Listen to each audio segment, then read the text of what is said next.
Hey everyone, welcome back to another recap podcast from SNXweave, where we give quick weekly recaps of news and important updates from the previous week from the Spartan Council and core contributors, as well as discuss what the Grants Council and ambassadors are up to, so let's get started. First and foremost, let's talk election results.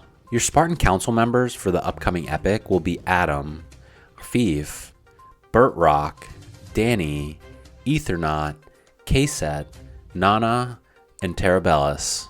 Serving the community on the Treasury Council this epic will be Artsy Choke, Elliptic Curve, Jordan, and Spartan Glory. Our upcoming Grants Council members will be Alexander, CT, Cyberduck, JVK, and Max. And lastly, your ambassadors for the coming epic will be Gumboats, Kevin, Master Mojo, Matt, and Millie. Thank you to all who ran, voted, and participated in governance this epic, and congratulations to our newly elected council members. Now on to regular news updates. The Spartan Council and CCs did not hold a meeting last week, but they did share a couple of graphics to give a brief status update, so be sure to check out our blog post to view them. Just for a quick summary, the priorities remain the same.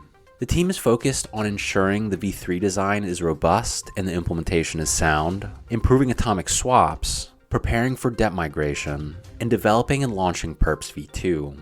As far as V2X updates, SIP 252 for escrow liquidations is ready to go out on the next release. SIP 267, the direct integration SIP, is in the audit and optimization stage, and work on SIP 268 for the curve integration is ongoing. V3 remains on track and is a feature-complete system that can simulate a migration in mid-October. In Grants Council updates, Mike has been working with Cyrus from DHedge, and they have a rough outline for the DHedge docs project, for which Mike provided some sample documentation. All of Joey's concerns about the stats page have been addressed, and the project is in its final stages of release. For the SIP submission site, the SIP SECP number fields now automatically populate based on the next available number, which is very handy. It can still be manually changed, however. The team is also working on bringing more visibility to pr.synthetics.io by adding links to it from different landing pages, such as governance, staking, and tool sites. Lastly, JVK has been working on a document to guide the developer who's working on the mint for the NFT project. This document includes minting probability estimates for different attributes such as family, tribe, gender, etc. He presented this information last week to the Grants Council for feedback before finalizing it.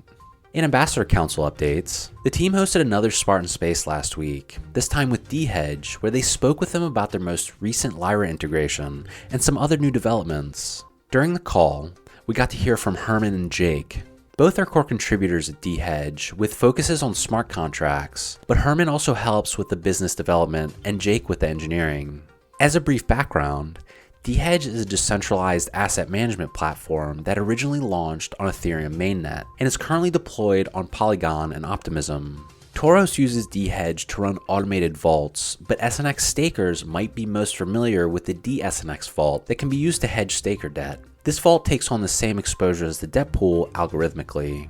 The team has recently put a pool of stablecoins to work with the goal of DSNX outperforming the debt pool. Herman explained that the idea is, if you have to sell in order to cover your debt position, you'll actually end up with a little more money than you would have in a strict delta neutral strategy. The team is also working on integrating a benchmark tool on the front end so that users can see how their DSNX is performing against the debt pool.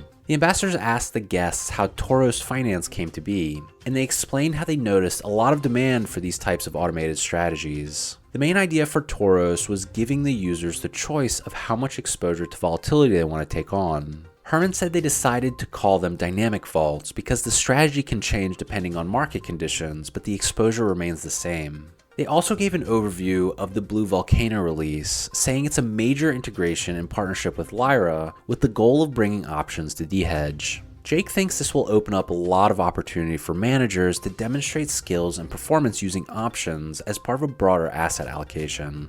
When asked if there were plans for integrating liquidity providing in the future, Jake said it's not in the roadmap just yet. He added that they try to only offer products where users have instant liquidity, and the problem with LPing is there's typically a lockup period. DHedge is however open source, so the team is happy to engage with anyone in the community who would like to integrate their contracts and offer additional functionality. For the Optimism governance allocation, the guests explained that their request was to help incentivize pool activity and liquidity mining. Incentives will go towards a DHT OP pool on Velodrome. The proposal actually passed last week, so they now have 350,000 OP to distribute. They said they don't have a detailed distribution plan just yet, but they know the OP will be distributed to whitelisted pools. The DSNX pool would likely qualify, making it a lucrative product for a period of time.